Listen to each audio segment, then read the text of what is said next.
So let's see if this camera's running. Year 9, what's going down? It's Junior Saunders here from the As Delivery Apprenticeship Program. Now I heard, let me pull up a seat. Now I heard that I was going to be the keynote speaker for Raising Aspirations 2021.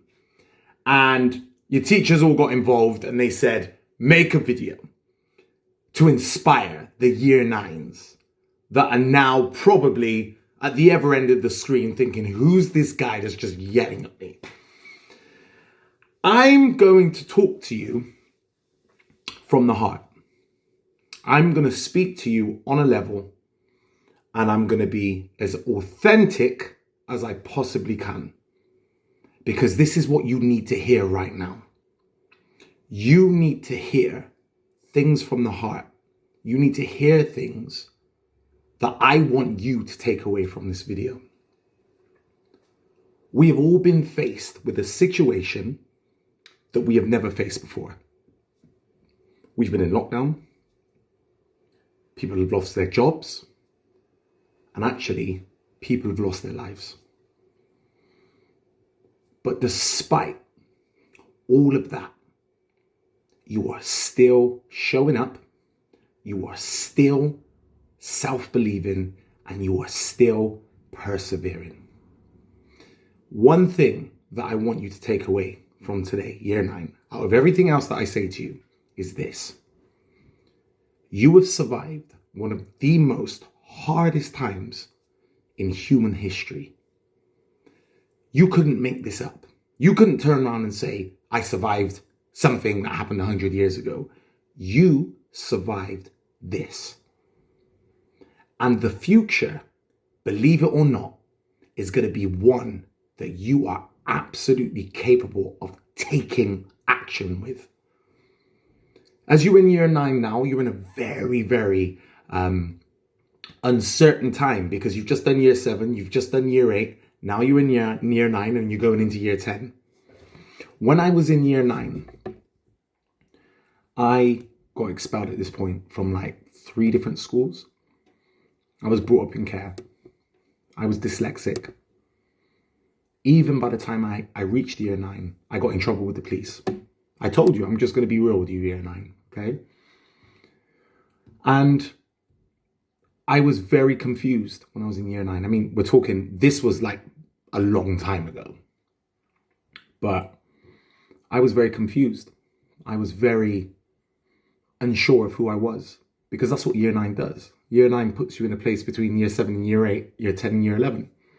So when you're in year 9, you're like, what year am I?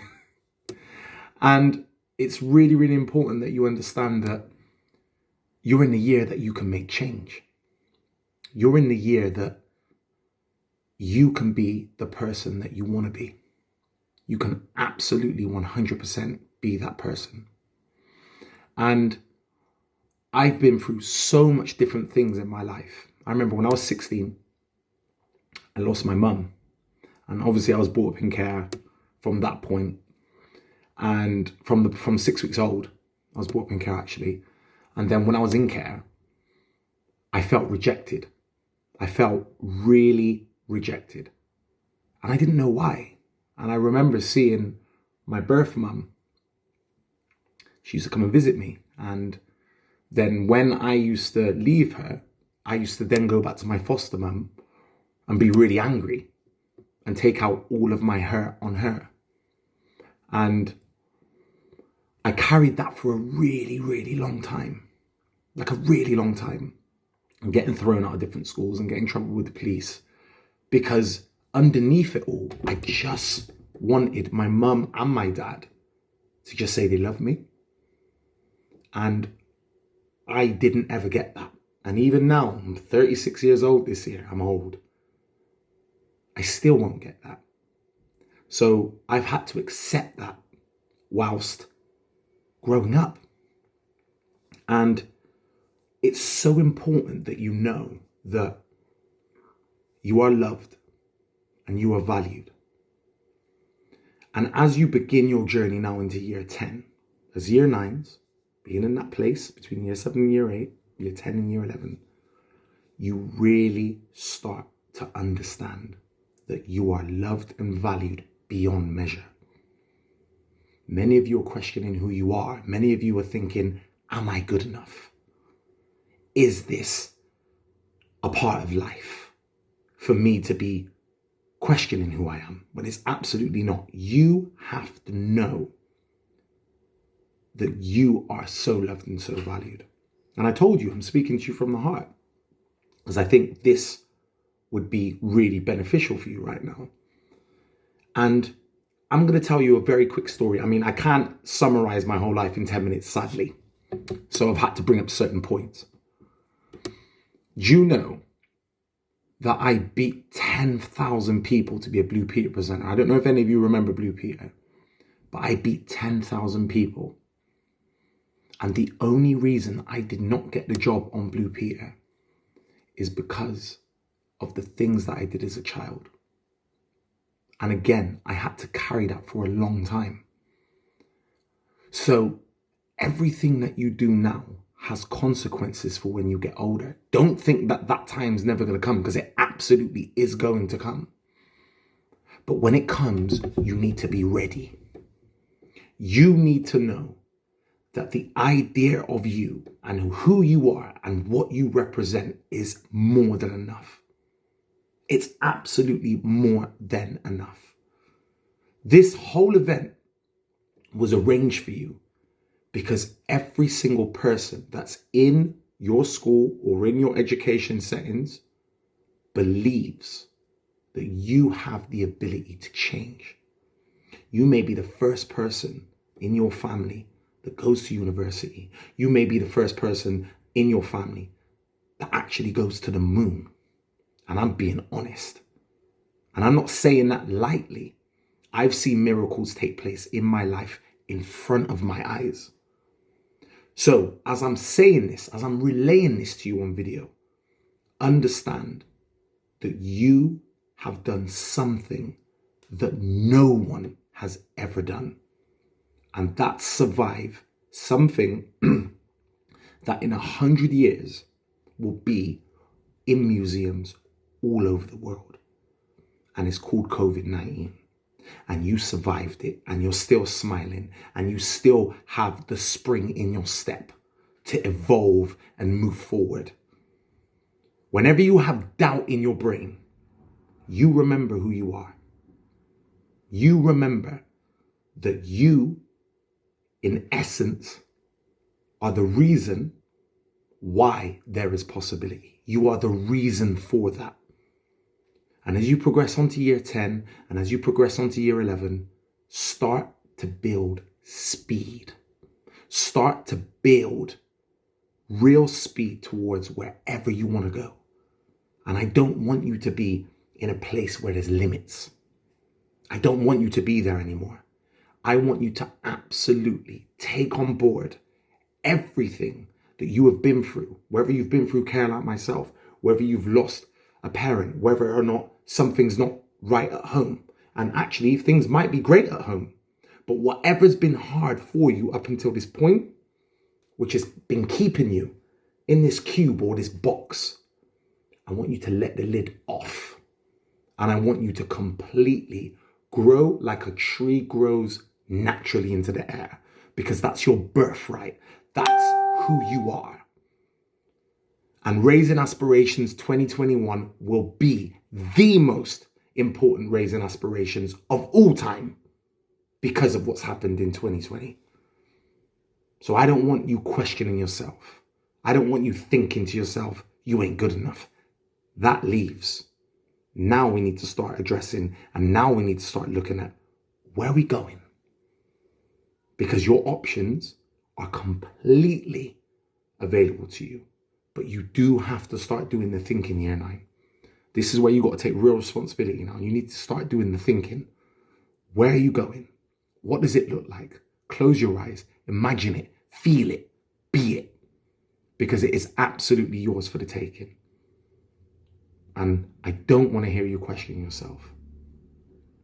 You have the ability to do anything you want in your life. And now, in 2021, Raising Aspirations, Junior Saunders, from the Ask Delivery Apprenticeship Program, is telling you Take what's yours. Don't feel guilty. Do it. This is your year, year 9. This is your year. Thank you all for joining us this morning. My name is Mo, and I will be with you for the first 5 to 10 minutes.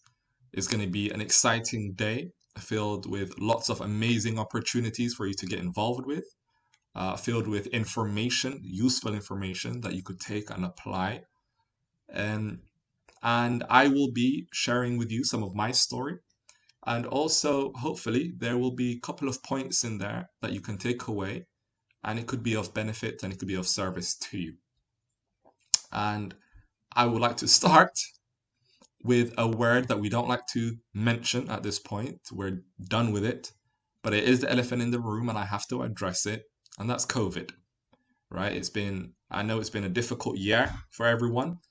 It's been a nightmare in all regards. And I know that your education has been impacted, your personal lives, your social lives. So the first thing I would like to do is acknowledge that things have been going difficult for you. Acknowledge the fact that that you are trying your best, and you showing up today is an example of that, right? Of you striving irrespective of some of the difficulties that we're in. So I would like to first of all thank you for even just turning up today, and I'm also hopeful that things will be getting better. And that has really formed my topic for today. And that topic is another word that we really don't like to talk about, that we try to avoid as much as we can. And that word is failure.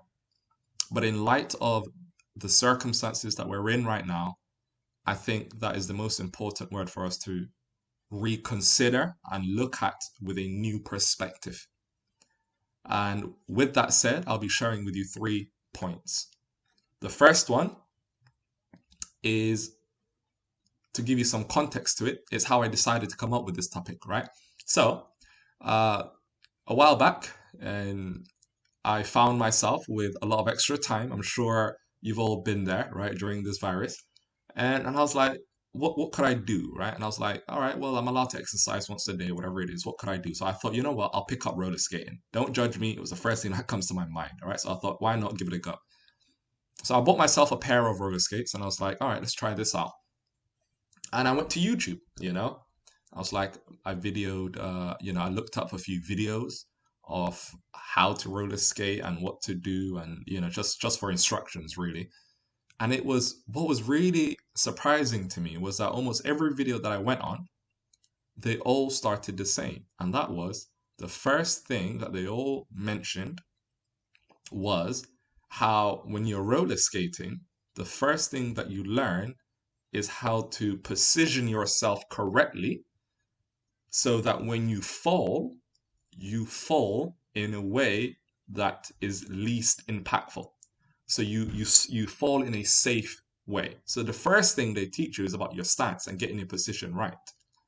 And I thought, wow, isn't that genuinely an amazing philosophy it would be like to have in life, right?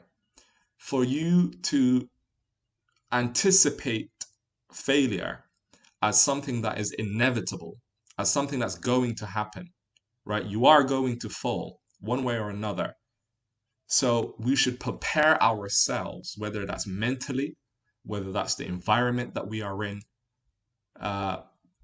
We should prepare ourselves in such a way that when we do fail, we are equipped.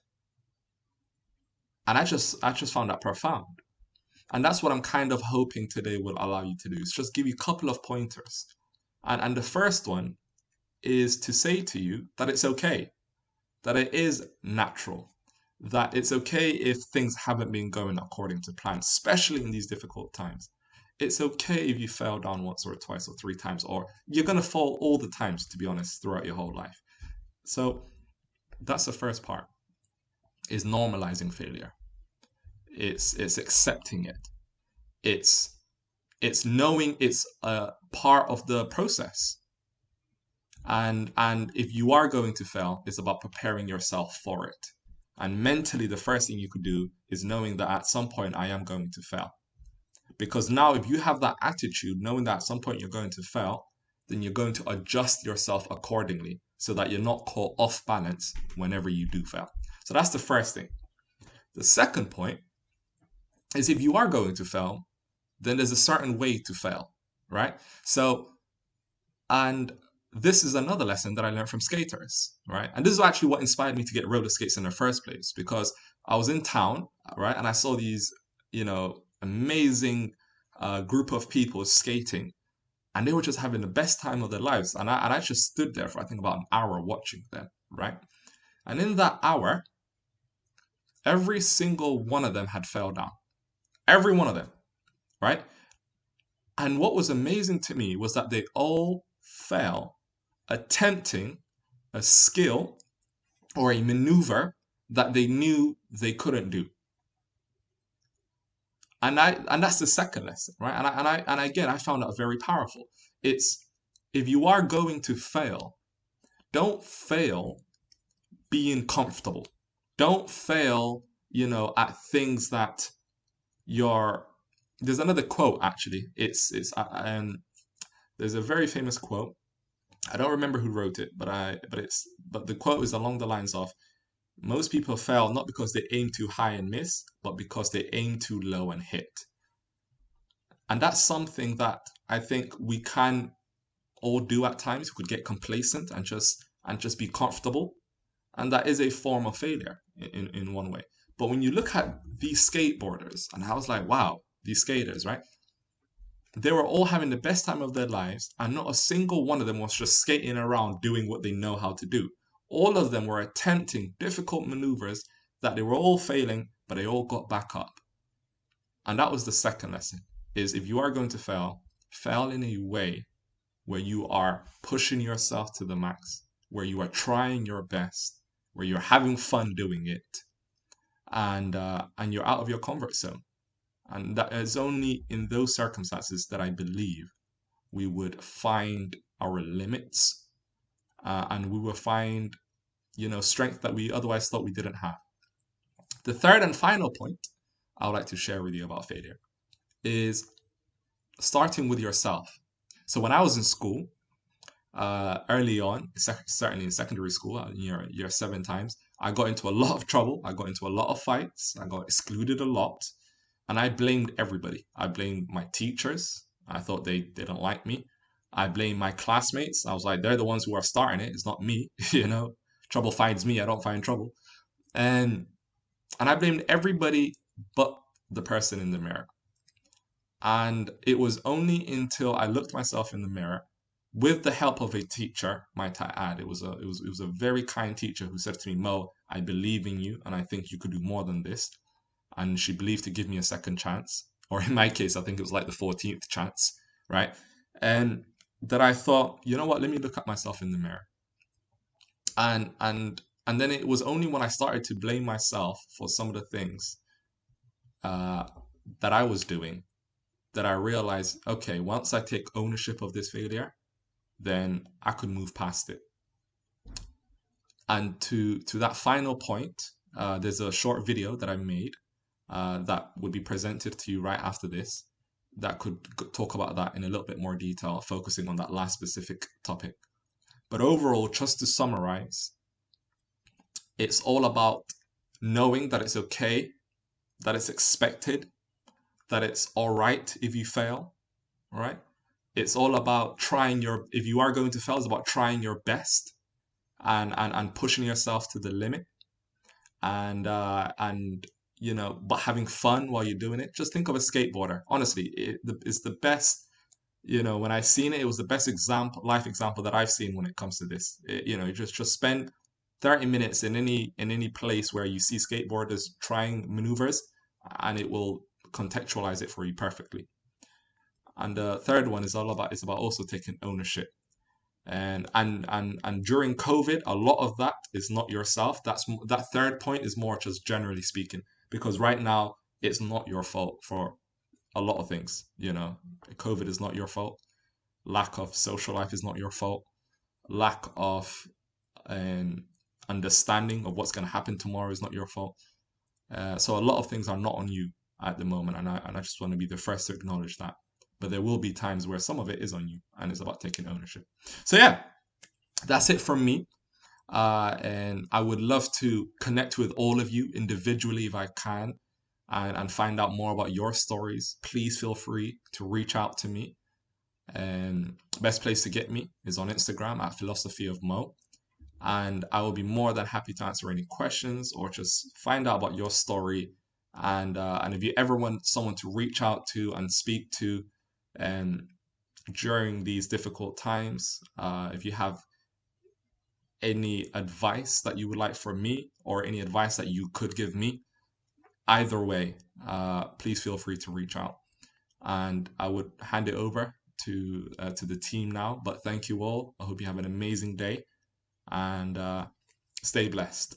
Thank you, guys.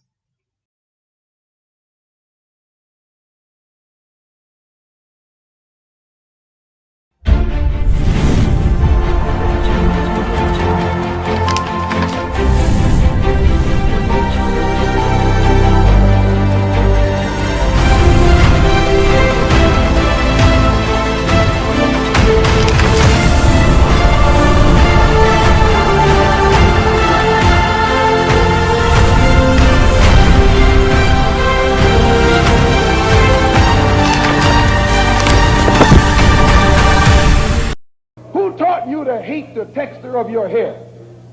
Who taught you to hate the color of your skin to such extent that you bleach? Who taught you to hate the shape of your nose and the shape of your lips? Who taught you to hate yourself from the top of your head to the soles of your feet? Who taught you to hate your own kind? Who taught you to hate the race that you belong to? So much so that you don't want to be around each other. Who taught you to hate yourself from the top of your head to the soles of your feet? We all have two enemies that we face every day of our lives. Number one is ourselves. We let ourselves down way more than anybody else ever could. That's why there's a famous African proverb that says if there's no enemy within, the enemy outside can do us no harm. The enemy within is referring to the negative self-talk, the always second-guessing and doubting yourself, the urge to follow your animalistic desires or any unnecessary fears that you may have.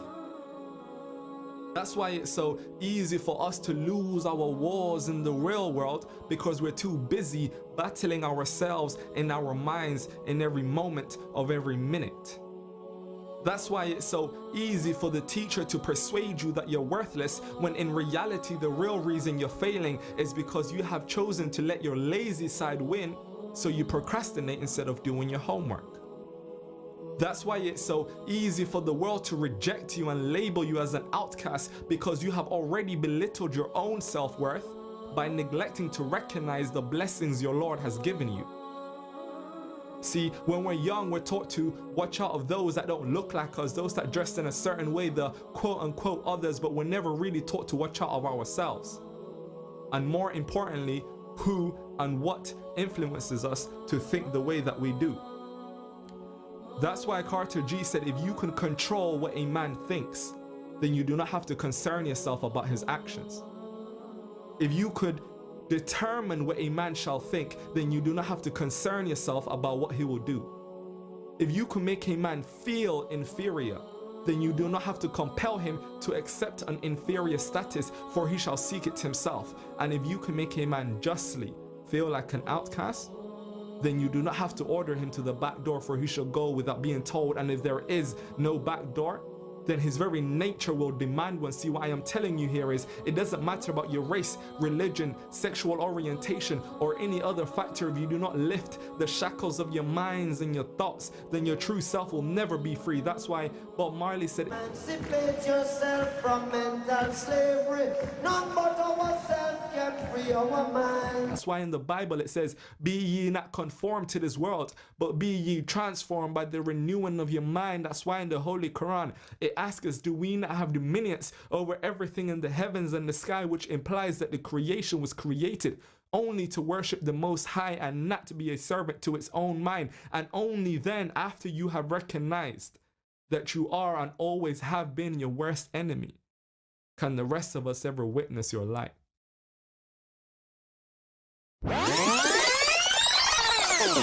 Who taught you to hate the shape of your nose and the shape of your lips? Who taught you to hate yourself from the top of your head to the soles of your feet? Who taught you to hate your own kind? Who taught you to hate the race that you belong to? So much so that you don't want to be around each other. Who taught you to hate yourself from the top of your head to the soles of your feet?